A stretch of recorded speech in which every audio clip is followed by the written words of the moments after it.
예수님께서 갈릴리로 가시면서 선지자가 고향에서는 높임을 받지 못한다라고 말씀하십니다.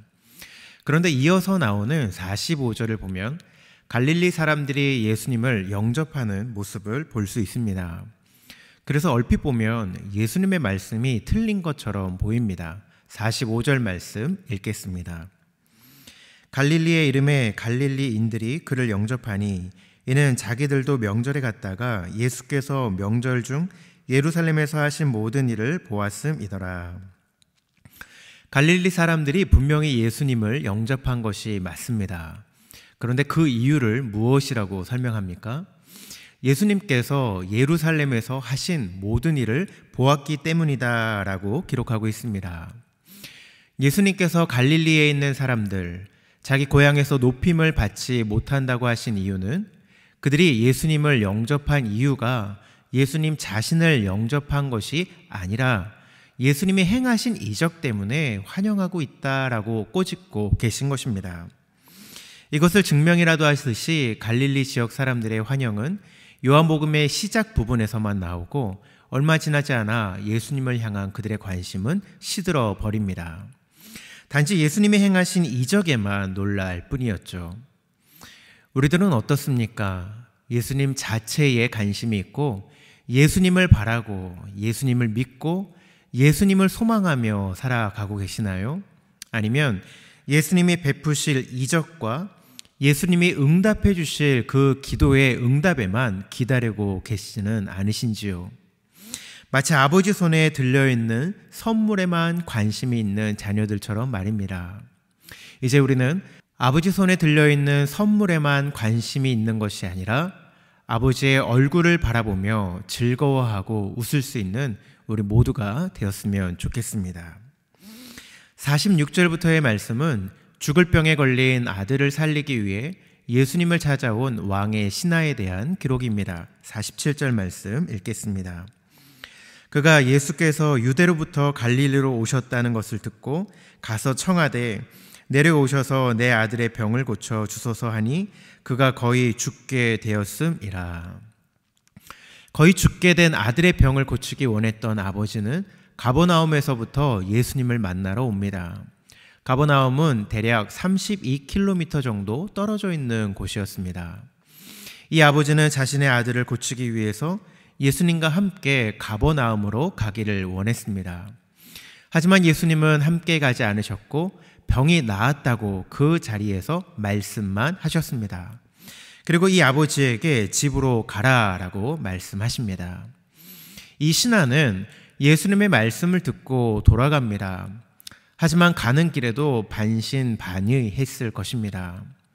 보아하니 예수님이 자신을 따라 나서지는 않으실 것 같고 그러한 자포자기하는 마음으로 낭망하면서 집으로 향했을 수도 있습니다.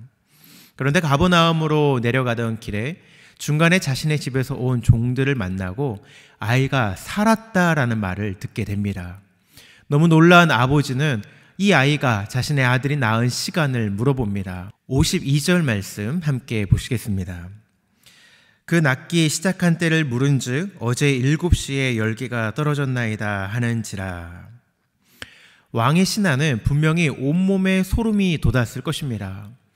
예수님께서 내 아들이 살아있다라고 말씀하신 그때와 그 시간이 일치했기 때문입니다. 아마 예수님이 가버나움까지 함께 가셨다면 그 사이 아이가 죽었을지도 모릅니다. 왜냐하면 거의 죽어가는 아들을 죽기 전에 이 왕의 신하가 고쳐달라고 이 아버지가 예수님께 요청했기 때문이죠. 그 요청에 예수님께서는 가장 적절하게 응답해 주신 것입니다. 함께 가신 것이 아니라 바로 그 자리에서 내 아들이 살았다, 나았다 라고 응답해 주신 것이죠. 예수님께서는 이처럼 우리에게도 가장 선한 방법으로 인도해 주시고 계십니다. 오늘은 한 가지 질문을 드리면서 말씀을 맺고자 합니다. 예수님은 고향 땅에서 선지자가 높임을 받지 못할 것임을 아셨습니다. 그런데도 굳이 이 예수님께서 이 갈릴리로 들어가신 이유가 무엇입니까? 3초의 생각할 시간을 드리겠습니다. 예수님께서 자신을 영접하지 않는 곳, 자신을 환영하지 않는 곳, 자신을 높이지 않는 그곳에 예수님께서 굳이 들어가신 이유는 바로 그곳에 하나님의 자녀가 있었기 때문입니다. 예수님께서는 만나야 하는 사람들이 있었기 때문에 그곳으로 향한 것이죠. 그곳 사람들이 예수님을 환영하는가, 영접하는가, 높이는가는 예수님의 관심사가 아니었습니다. 예수님은 자신이 하셔야 하는 일을 하기 위해서 갈릴리로 가기를 원하셨고 하나님의 뜻을 이루기 위해 그곳으로 가신 것이었습니다. 만약 예수님께서 환영받는 곳에만 가시기를 원하셨다면 이 땅에 우리를 위해서 오시지도 않으셨을 것입니다. 예수님의 목적은 분명하셨습니다. 사람들이 자신에 대해 뭐라고 생각하는 것이 중요한 것이 아니라 사람들을 위해서 이루셔야 하는 하나님의 뜻을 이루는 것이 훨씬 더 큰 목적이었고 그것이 중요했던 것이죠. 우리는 무엇 때문에 이 세상에 살아가고 있습니까? 우리는 무엇을 기준으로 삼아 내가 가야 할 길을 선택하고 내가 앉아야 할 그 자리를 찾아 앉고 있으십니까? 다른 사람들의 칭찬이나 판단이 나를 움직이게 합니까?